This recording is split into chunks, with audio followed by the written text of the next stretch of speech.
세상에, 이런 채널이 있다는 걸 왜 이제서야 알게 된 걸까요? 안녕하세요. 저는 나이 40살의 이혼녀가 된 여자입니다.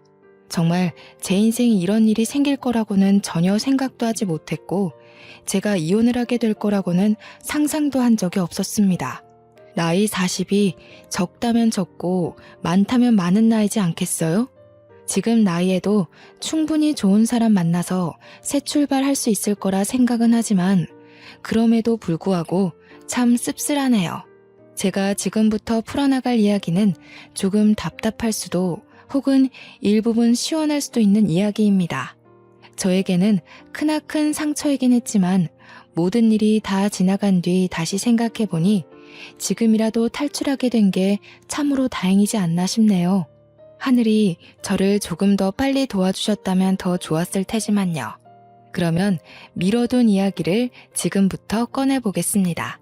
저는 고등학교에 진학하면서부터 정신을 차리고 공부를 하게 된 케이스입니다.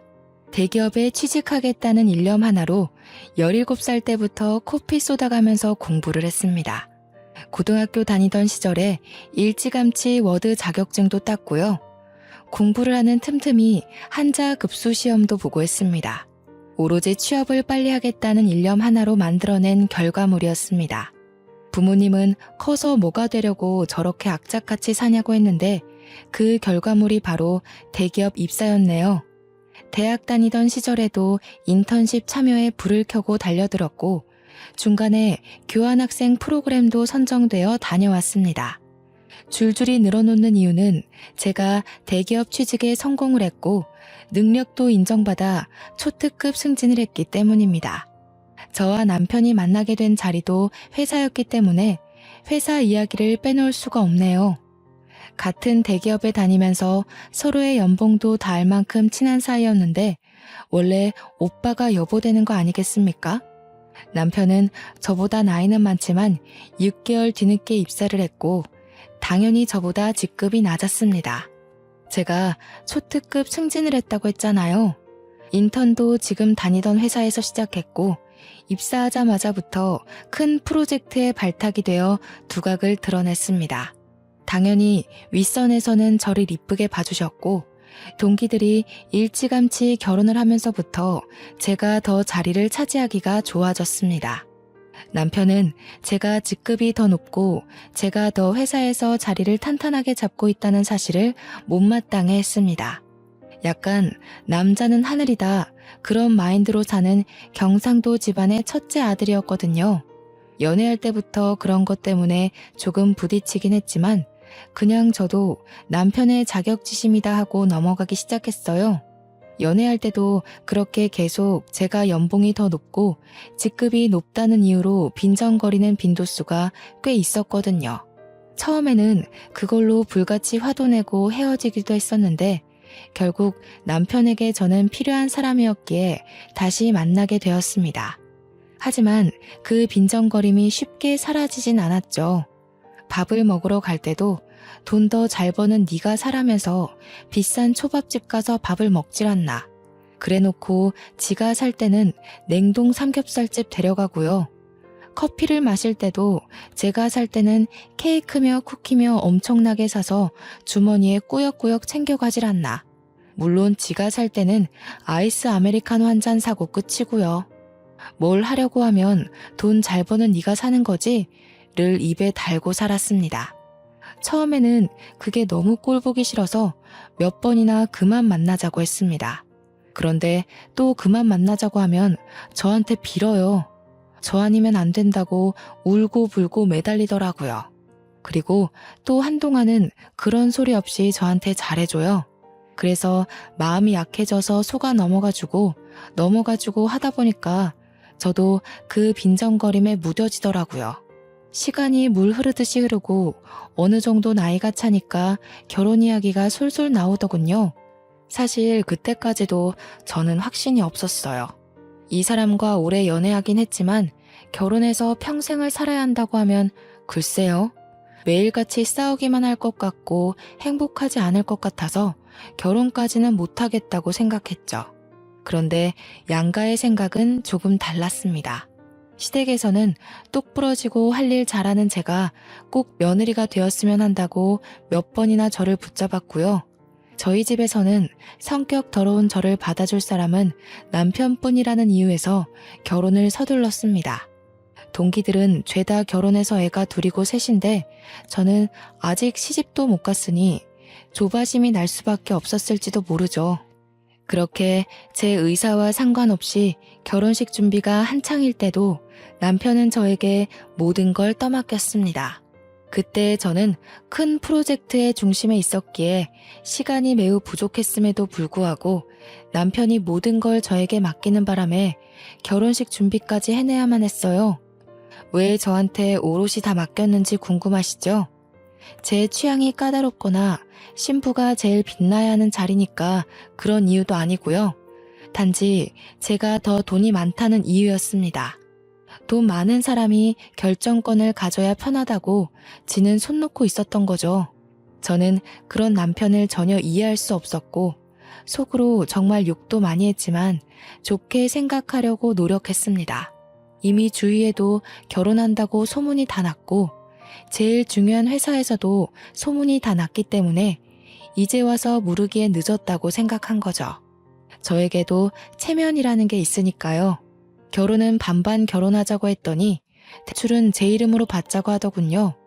이유는 당연히 제가 더 잘 벌기 때문이죠. 소식을 들은 친구들이 제가 아깝다면서 저를 뜯어말리기까지 했습니다.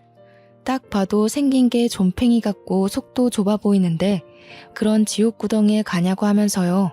결혼을 한 친구들은 저에게 평생 비혼으로 커리어 지키면서 살 줄 알았다고 결국 너도 어쩔 수 없이 시집을 가는구나 하면서 안타까워했어요.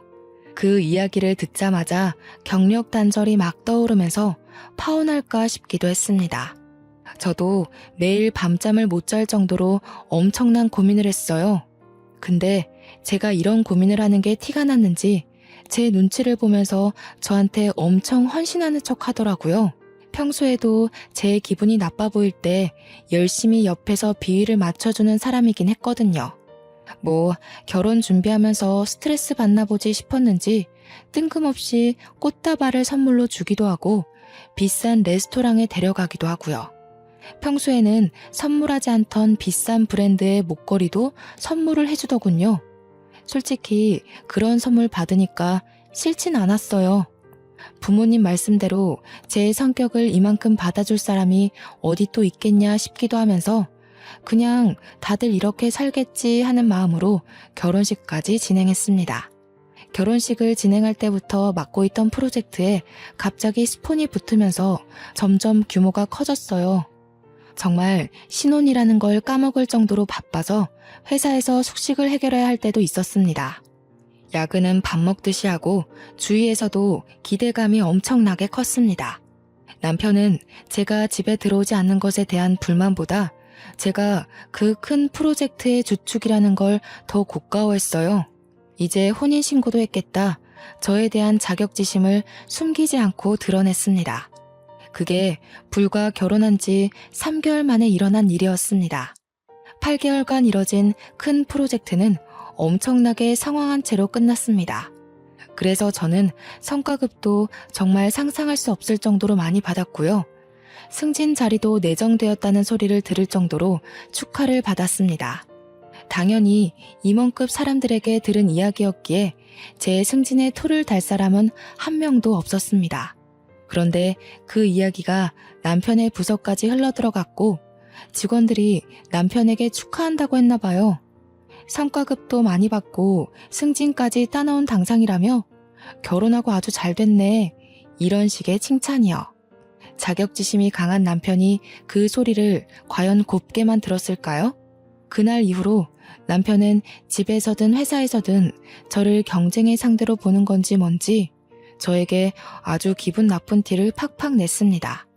예를 들면 회사 일에 미쳐서 집안일은 전혀 돌보지 않는다고 이야기를 하질 않나? 시댁에 전화 걸어서 제가 밥 한 끼 안 차려준다고 욕을 하질 않나? 하면 시모가 저한테 전화해서는 진짜 결혼해서 밥 한 번 안 차린 게 맞냐고 물어보기까지 했어요. 아니 회사 일이 바쁜데 어떻게 합니까? 저는 정말 제 명예를 위해서라면 어떤 일이든 해낼 수 있었거든요. 고등학교 입학할 때부터 목표에 두었던 대기업 입사였는데 당연히 밥 차릴 시간에 프로젝트 하나 더 따낼 생각을 해야 되지 않겠어요? 저는 남편에게도 솔직하게 이야기했어요. 나에게는 뚜렷한 목표가 있고 그걸 해내기 위해서는 밥 차리는 시간까지 모조리 회사에 쓰고 싶다고요. 남편은 대인배인 척 알겠다고 했지만 그걸 빌미로 시댁에 저를 욕하고 싶었던 거였겠죠. 저는 시댁에 제 욕을 했다는 것 자체를 이해하지 못했고 그걸로 남편과 저는 조금 싸우게 되었습니다.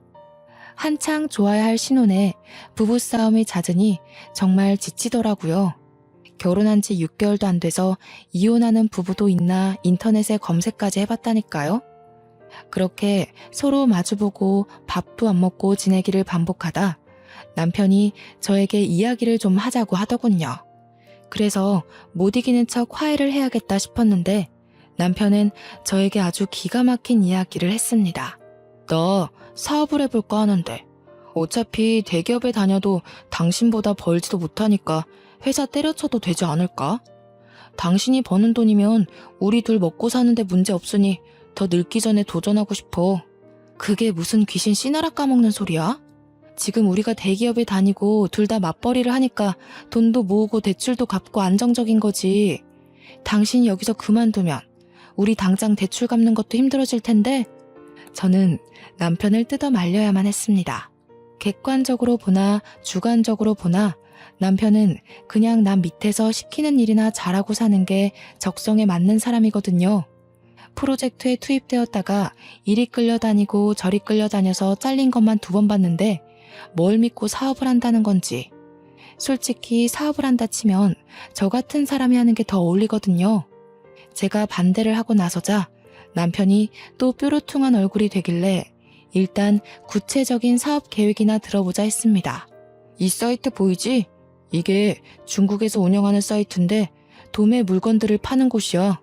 중국에서 싼 값에 물건을 사와다가 우리나라에서 파는 거지. 근데 처음부터 재고를 많이 가져올 필요도 없어. 도매면 보통 최소 수량이 100개, 1000개 이러지 않아? 근데 이 사이트는 10개만 사도 돼. 매장이나 이런 데서 팔겠다는 건 아니고 나도 인터넷 사업자내서 인터넷 쇼핑몰 오픈하면 잘 될 것 같아. 요즘은 SNS 홍보도 하고 하니까 재고 떠안을 필요도 없고 괜찮지 않아? 이야기를 듣는데 사업 계획이 꽤 구체적이더라고요. 은근히 빈틈이 많은 사람인데도 사업 계획에 크게 빈틈도 없었고 배송 문제는 자기가 알아본 게 다 있다고 하더군요. 그러면서 도매 가격에 몇 %를 더 얹어서 팔면 순이익이 얼마가 난다면서 계산까지 척척 하는데 괜찮겠다 싶었어요. 상품은 어떤 걸로 할 건데?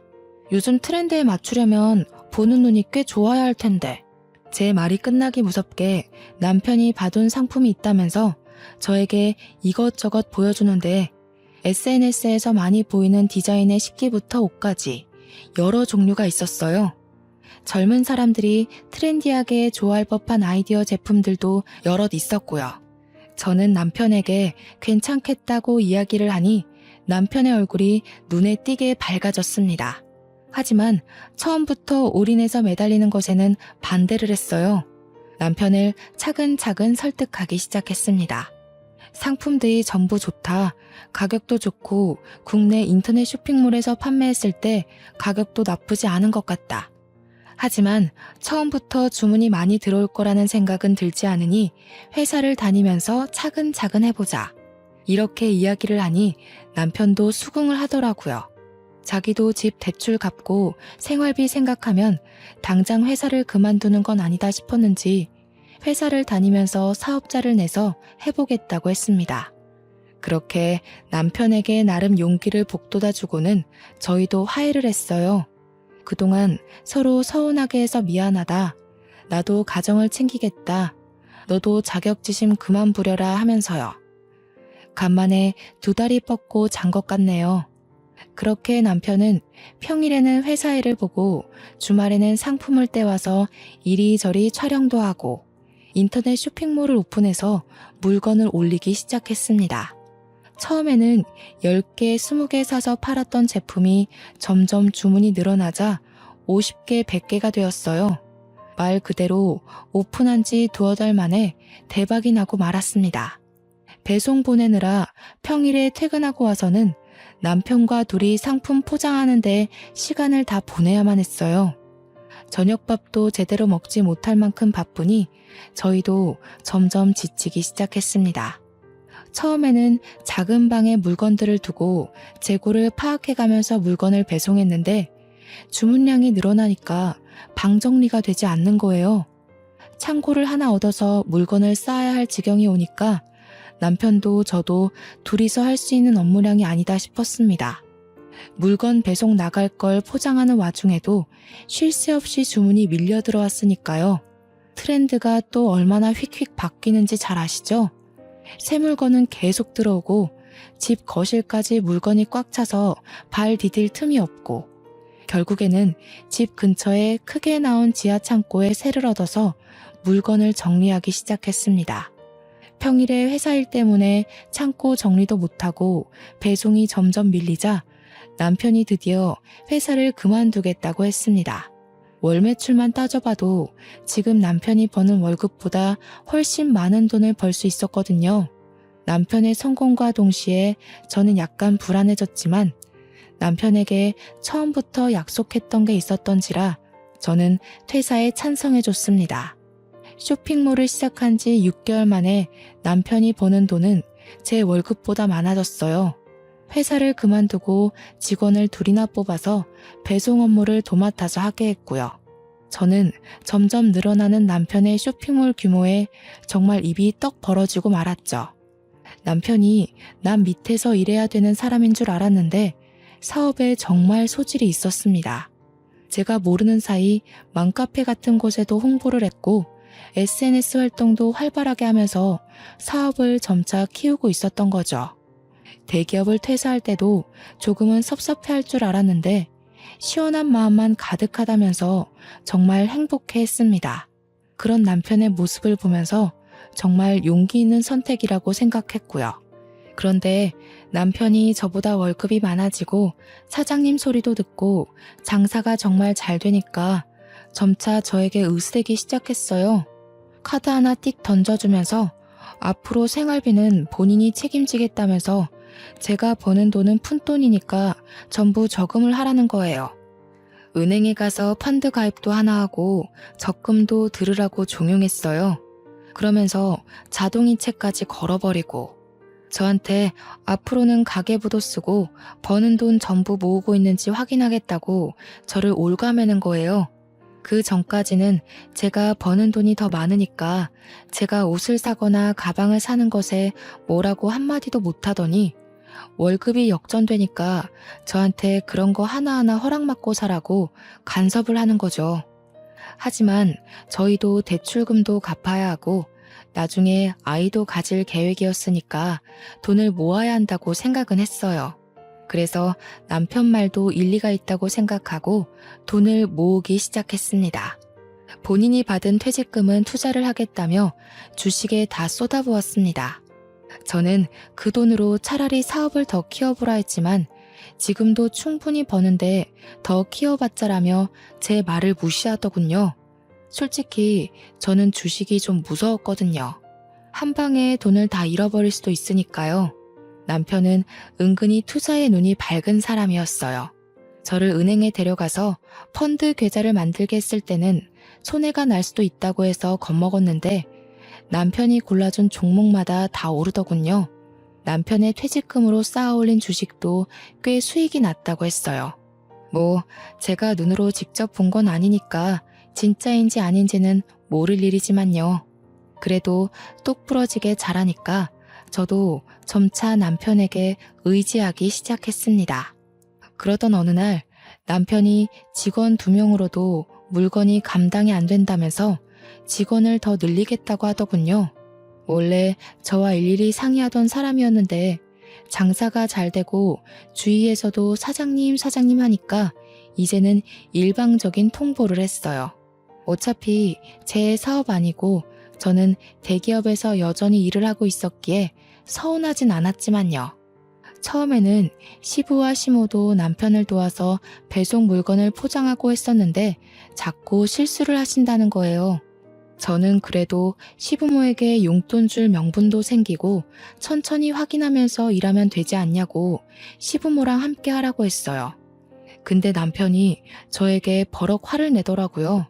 우리 부모님한테 내가 용돈 주겠다는데 너 지금 그거 고가워서 우리 부모님 일 시키려고 하는 거냐고요. 저는 그런 뜻이 아니라고 이야기했죠. 어차피 퇴직하셔서 심심하실 텐데 아들 사업도 도와주고 같이 있는 시간을 늘리면 서로에게 좋지 않겠냐고 했는데도 남편은 제 말을 듣지 않았어요. 그저 시부모를 부려먹지 못해서 안달난 며느리처럼 저를 바라보았습니다. 억울했지만 뭐 어떻게 하겠어요. 자기 사업이고 자기가 알아서 하겠다면서 저를 완전히 배제시키는데요. 그러더니 새 직원을 뽑았다고 하더군요. 어린 여자의 하나와 군대 다녀온 남자의 하나였어요. 남자애는 물건 정리하고 재고 관리하고 배송 업무만 도와주러 오시는 아줌마 셋과 함께 포장 업무를 했고요. 여자애는 사무실에서 주문도 받고 문의글 같은 거 답변도 해주고 전화 상담도 하는 그런 업무를 도맡아 한다고 했어요. 남자 직원은 창고에 상주했고 남편이랑 여직원은 칸으로 나눠진 사무실에서 컴퓨터 업무를 본다고 했습니다. 포장 직원 아줌마들도 매일같이 와서 3, 4시간씩 포장을 할 정도였으니 규모가 정말 커지긴 했죠. 저는 그 와중에 회사 업무를 봐야 하니까 일일이 신경을 쓰지 못하고 있었어요. 대기업이라는 게 그렇게 녹록지 않거든요. 제가 딴짓할 수 있는 시간을 전혀 주지 않았기에 저는 평일에 월차를 내지 않고서야 남편 사무실에 가볼 수가 없었죠.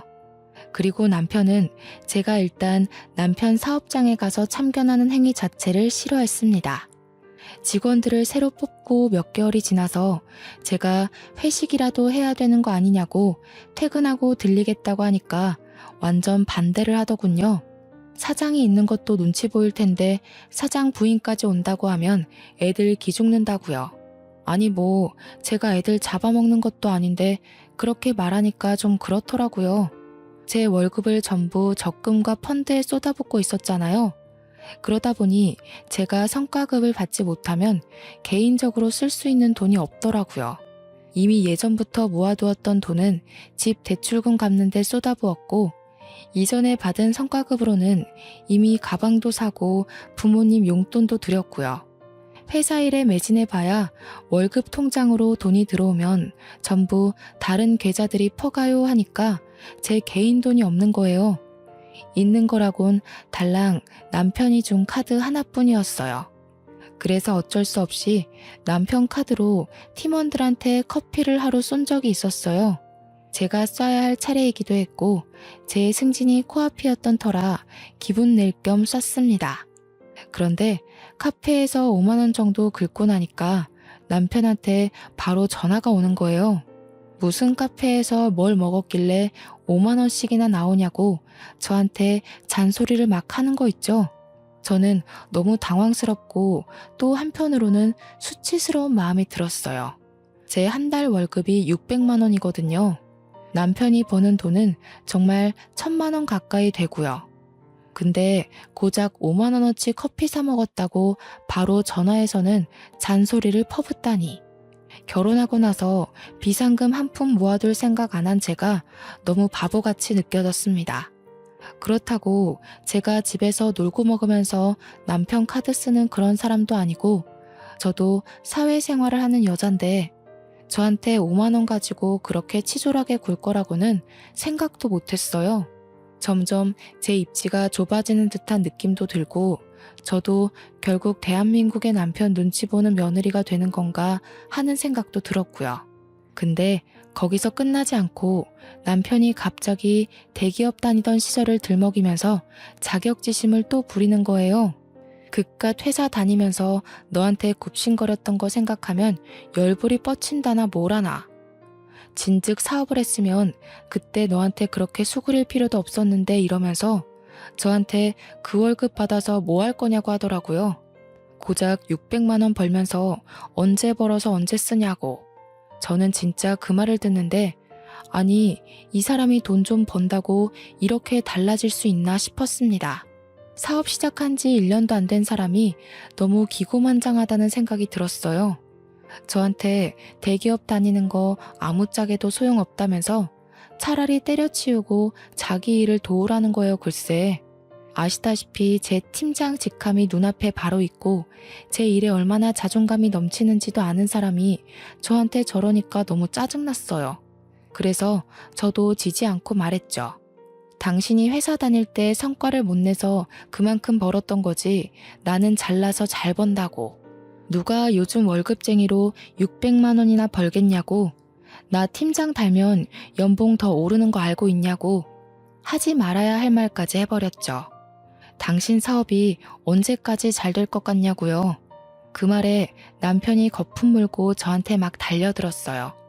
사업 망하라고 고사 지내는 거 아니냐, 자격지심 있는 거 아니냐면서 저한테 따지더라고요. 자기 사업 잘 되니까 배 아픈 거냐면서 애초에 사업 못하게 하려던 것도 저한테 굽신거리는 꼴, 평생 보고 살고 싶어서 그러는 거 아니냐고. 아니, 제가 사업이 잘 될지 안 될지 어떻게 알고 그런 생각을 하겠어요? 저도 말이면 단줄 아냐고 엄청 소리 높여서 이야기를 했고 결국 둘 다 부부싸움에 지쳐서 말도 안 하고 살게 되었습니다. 여자가 말이야, 남편 사업장 돕는 게 내조야 내조. 언제까지 그 사업이 잘 되기만 할 것 같아? 당연히 고정 수입이 있어야지. 누구 하나가 잘 벌고 못 벌고가 중요한 게 아니라 어쨌든 먹고 살아야 할 고정 수입은 필요하지 않겠냐고. 내가 생활비도 넉넉하게 주고 있잖아. 카드 하나 던져주고 내가 뭘 사 먹는지까지 일일이 체크하면서 뭘 넉넉하게 준다는 거야. 나도 내 돈 다 묶여있지만 않으면 당신 돈 안 쓰고도 살 수 있어. 그날 이후로 남편과 저는 대화를 하지 않게 되었어요. 어차피 입을 열어봐야 서로 상처 주는 대화만 하게 되었으니까요. 그렇게 한 달을 넘게 냉전 상태를 유지하고 지냈는데 어느 날 남편이 직원들이랑 회식을 하고 늦게 들어오더군요. 술에 떡이 되어서 돌아왔는데 현관 입구부터 술 냄새가 나서 제가 눈살을 찌푸렸어요. 정직원이라고 해봐야 남자의 여자의 하나 있는데 무슨 이 시간까지 술을 먹나 싶기도 했고요. 남편에게 질문을 해봐야 술에 취해서 대꾸도 못하고 있길래 현관 앞에 쓰러져 있는 걸 낑낑거리면서 집 안으로 들였습니다.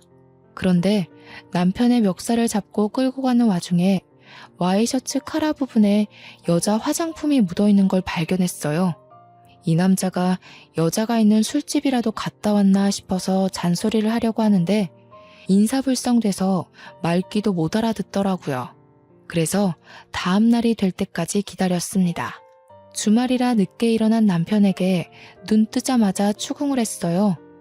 어제 도대체 어디서 뭘 했길래 와이셔츠에 여자 화장품이 묻어있냐면서 옷을 막 들이밀었더니 획 던지더군요. 그러더니 저한테 짜증을 내면서 아침부터 무슨 소리를 하는 거냐고 어제 여직원 애가 술 취해서 넘어지려는 거 붙잡아 주다가 묻은 거래요. 지도 기억 하나 못하고 만취해서 들어와 놓고 그 상황은 잘도 기억이 났는지 나불나불 거리더라고요. 너무 아무렇지 않게 이야기하길래 의심은 갔지만 그냥 그러려니 했습니다. 근데 그거 아시죠? 한번 의심의 씨앗이 싹 트니까 남편의 행동을 주시하게 되더라고요. 남편이 점점 퇴근하는 시간이 늦어지는데 처음에는 그냥 일이 바쁜가 보다 했던 게 의심이 한번 싹 트니까 곱게 보이질 않는 거예요. 휴대폰도 처음에는 대놓고 하던 사람이 점점 숨기면서 보는 것 같다는 기분도 들고요. 그래서 제가 하루 날을 잡고 남편이 잠든 사이에 몰래 휴대폰을 뒤져봤어요. 근데 정말 아무것도 없이 깨끗했습니다. 남편이랑 직원들이 나눈 단체 대화방이나 개인 문자를 뒤져봐도 아무것도 없이 일 이야기만 있었고요. 괜히 의심했던 게 미안해지면서 몰래 본 건 비밀로 해야겠다 싶었습니다. 그러다가 진짜 제 인생에서 가장 잊지 못할 사건이 터졌습니다. 의심을 지우려고 노력한 지 한 달이 채 지나지 않아서 남편이 휴대폰이 사라졌다고 막 집안을 뒤지더라고요. 저도 전화해보고 했는데 어디에서도 남편 휴대폰이 울리지 않았어요. 아무래도 차에 두고 온 것 같다는 소리를 하더라고요. 마트 갈 준비를 하고 있었거든요. 그래서 남편한테 차 키를 달라고 했습니다. 어차피 나 마트 가려고 했어. 당신 차 타고 갔다 오면서 휴대폰 있나 봐줄게. 그러다 남편이 의심 없이 차 키를 저에게 주더라고요. 그래서 남편 차를 찾아서 시동을 걸고 보니 음료 놓는 자리에 휴대폰이 꽂혀 있었습니다. 칠칠치 못하게 여기다가 두고서는 휴대폰을 그렇게나 찾았구나 싶어서 주머니에 넣고는 마트에 가려고 했는데 갑자기 진동 소리가 들리는 거예요. 제 휴대폰도 주머니에 있는 남편의 휴대폰도 조용한데 진동 소리가 계속 들렸어요. 뭔가 싶어서 소리가 나는 곳을 찾아보니까 차 글로브 박스 안에서 울리더라고요. 그래서 아무 생각 없이 글로브 박스를 열었더니 남편 휴대폰과 똑같은 기종의 똑같은 색인 휴대폰이 하나 더 있더라고요. 순간 등줄기에서부터 소름이 쫙 끼치면서 금기의 열매를 먹은 것 같은 기분이 들었습니다. 발신자를 확인하니 하트라고 되어 있었어요. 저는 덜덜 떨리는 손으로 전화를 받았습니다. 웬 여자가 여보세요? 하길래 제가 누구세요? 라고 반문을 했어요. 그러니까 여자가 누구세요? 하는 거예요. 그래서 제가 너 누구냐고 하니까 전화를 말없이 끊더라고요. 그래서 너무 어이가 없어서 남편에게 전화를 하려고 보니 제 주머니 속에 휴대폰이 있잖아요. 쎄한 느낌의 남편 것으로 추정되는 다른 휴대폰을 뒤져보려고 하니 비밀번호가 걸려 있더라고요. 이거 분명히 뭐 있다. 남편이 바람난 게 틀림없다 하는 생각이 들었습니다. 마트를 다녀와야 하니까 내비게이션을 딱 켰는데 거기서 또 소름이 돋더라고요. 최근 주소지 검색 목록이 생각나서 그걸 딱 눌렀는데 웬 오피스텔 주소가 엄청 찍혀 있는 거예요. 땡땡동 땡땡 오피스텔이라고 적혀 있는데 남편 사무실에서 10분 거리거든요. 저는 뭔가에 홀린 사람처럼 남편의 블랙박스를 뒤졌습니다.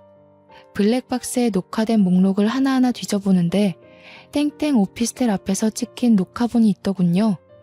숨죽여서 화면을 제 휴대폰으로 하나하나 녹화하기 시작했어요. 남편이랑 여자가 오피스텔로 들어가는 모습 전부를 날짜까지 정확하게 보이게 찍었습니다. 찍는 내내 손이 어찌나 떨리고 호흡이 가빠지는지 결혼할 때부터 할까 말까 떠밀리듯 결혼한 남편이었지만 바람을 핀다는 게 확실해지니 정말 깊은 배신감이 들었어요. 증거를 나름 수집해놓고 마트에 가서 정말 아무 생각 없이 장을 보고 집으로 돌아와 남편에게 주머니에 있던 휴대폰을 주었습니다. 그랬더니 남편이 차에 있었냐고 하더라고요. 차에 있었어. 근데 휴대폰이 하나 더 있더라? 하트한테 전화 왔는데 내가 받았어. 그러자 남편 얼굴이 갑자기 딱딱하게 굳으면서 아무 말도 못하더라고요. 이 인간 나한테 딱 걸렸다 하는 생각이 들었죠. 근데 갑자기 표정을 싹 바꾸더니 무슨 소리냐고 웬 하트? 이러는 거 아니겠어요? 얼마나 가증스럽던지.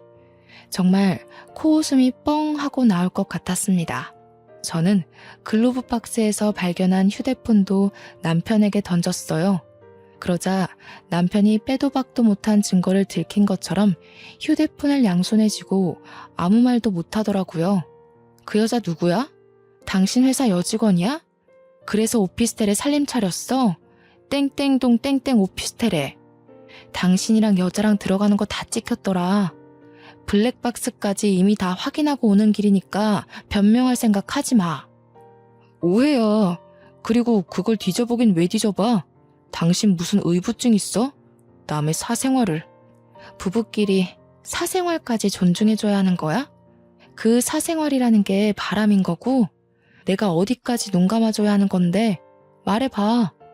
제 말에 남편이 아무 소리 못하고 부들부들 떨더라고요. 바람 필 때는 좋아서 몰랐겠지만 걸리고 나니까 이제 와서 후회라도 하는 건지 뭔지. 그런데 남편이 갑자기 한숨을 내쉬더니 오히려 당당하게 나오는 게 아니겠어요?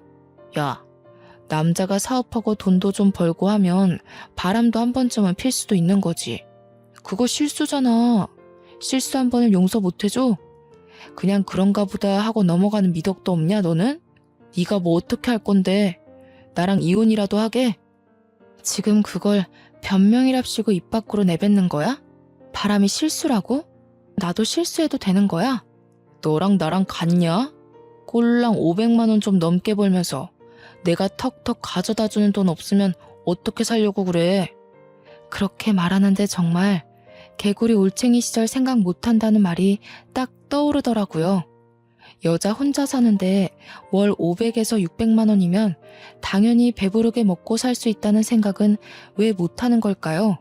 그리고 지 대기업 다닐 때 저보다 훨씬 못 벌었었거든요. 혼자 살면서 그 정도 월급이면 떵떵거리면서 살 수 있는데 지가 지금 버는 돈에 심취해서 저를 깎아내리니 너무 짜증났습니다. 바람은 둘째치고 저런 마음을 가진 사람과 살아야 한다는 게 개탄스러웠어요. 어차피 한순간 지나가는 바람이야. 내가 알아서 정리하고 올 테니까 그냥 그때까지만 냅둬. 내가 미쳤냐? 한 번 바람핀 인간은 두 번, 세 번 계속 바람피면서 살게 돼 있댔어. 그냥 이혼해. 내가 뭐가 아쉬워서 너 같은 인간이랑 같이 살아? 누가 아쉬울 것 같아? 아쉬운 건 너지.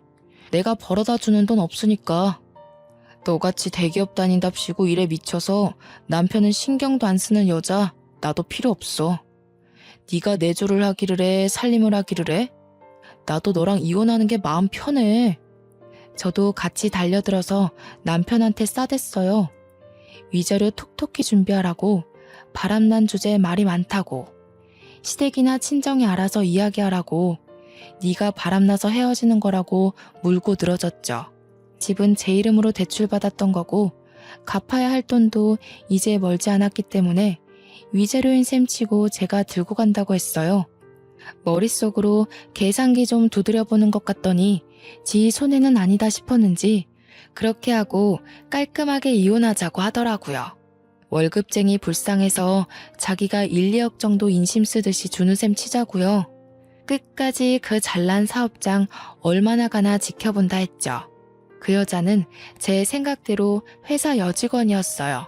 나이도 고작 20대 중반이던데 어쩌다 16이나 차이 나는 남자한테 빠져가지고 그렇게 인생을 망치는지. 그래도 제 업보다 생각하고 살아야죠. 유부남 꼬셔서 살림까지 차린 건데 근데 저는 그냥 넘어가면 안 되지 않겠어요? 남편과 협의이혼 도장 찍고 아파트까지 다 넘겨받은 이후에 상간녀 소송부터 걸었습니다. 증거야 뭐 블랙박스면 충분하다고 하더군요. 거기다가 제가 그 불륜 남녀들의 휴대폰 수사까지 맡기면 증거야 차고 넘칠 거라고 했어요. 제가 상간녀 소송을 걸고 뒤늦게 남편이랑 상간녀가 송달을 받았는지 전 남편이 저에게 전화가 와서 그 소송 뭐냐고 화를 내더라고요. 상간녀 소송이 상간녀 소송이지 뭐긴 뭐겠어. 저는 그 한마디는 알려주고 두 연놈들의 번호를 차단해버렸습니다. 당연히 증거가 충분했기에 소송에서 저는 이겼고 위자료로 2천만 원을 받게 되었습니다. 물론 그 돈도 남편의 주머니에서 나온 돈이었겠지만 속은 시원하더라고요. 승소문을 프린트해서 그 동네 오피스텔이랑 상간녀의 본집 주소지 근처에 죄다 뿌려버렸습니다. 인터넷에 찾아보니 명예훼손으로 걸려봐야 처음에는 벌금 몇십만 원이 전부라고 하더라고요. 게다가 상간녀 아버지가 교육자라고 했으니 타격은 더 클 거라고 생각했거든요. 그래서 그 학교까지 수소문해서 주변에 죄다 뿌려버렸습니다. 당연히 동네고 어디고 죄다 소문이 났을 거고 얼굴을 들고 다니지 못할 만큼 수치스러웠을 거예요. 저는 당연히 명예훼손에 걸렸고 벌금형을 받았습니다.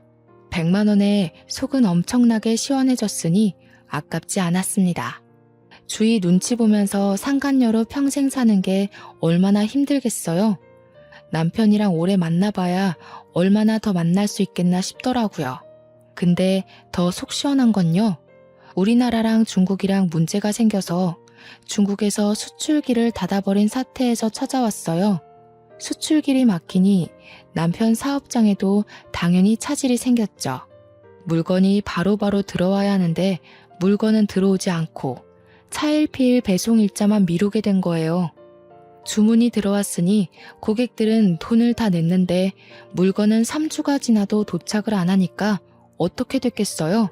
한 번에 환불 요청 들어오고 일부 고객들은 사기 사이트라면서 소송 걸고 소송 걸린 것만 해도 몇십 건이라 일일이 대응하느라 변호사비로 돈 다 털리고 환불해주랴 털려 물건 없어서 장사는 안 되는데 직원들 월급까지 또 따박따박 줘야 하고 거기다가 배송 지연 보상까지 일일이 다 해줘야 한다더라고요. 인터넷에는 남편 쇼핑몰이 배송도 안 해주는 사기 쇼핑몰이라고 올라와서 회원들도 우수수 탈퇴하고 벌금 내고 소송 걸리고 전 남편은 거의 회생 불가 수준으로 쫄딱 망해버렸다고 하더라고요. 망하자마자 당연한 수순으로 상간녀도 잠수 탔다고 하대요. 하필이면 그 오피스텔도 상간녀 이름으로 얻었던 거라 그나마 보증금도 털려버리고요. 이 이야기를 어떻게 알았냐고요? 전 남편이 저한테 전화해서는 막 울면서 이야기를 다 해주더라고요. 차단해놨더니 다른 번호로 전화해서 한 번만 용서해달라고 울고 비는데 저보고 그동안 적금이랑 펀드 투자했던 거 많이 오르지 않았냐고 목돈 됐을 것 같다며 아파트 값도 많이 올랐던데 합치면 안 되겠냐요. 제가 미쳤나요? 그딴 새끼랑 다시 살게. 꺼져. 나도 10살 어린 파릇파릇한 연하남 만나서 행복하게 살 거니까. 너는 너대로 알아서 인생 잘 헤쳐가면서 사세요. 그러고 전화 끊고 바로 차단도 해버렸습니다. 그 이후에 연락이 왔는지 안 왔는지도 모르겠네요. 팀장 달고 새 명함 나오자마자 휴대폰 번호도 바꿔버렸거든요. 지가 생각해도 양심 없을 테니 전화는 안 했길 바랍니다. 지금 저는 정말 탄탄대로 잘 밟아가면서 팀장으로서 팀원들 잘 챙기면서 지내고 있어요. 전 남편에게 후원장담했던 것처럼 연하남과 썸 타면서 지내고 있네요. 돌싱이 되어버리긴 했지만 앞으로의 인생은 행복한 일만 가득할 거라 상상하면서 오늘 하루를 마무리 짓습니다. 여러분도 즐거운 인생 사시길 바랄게요.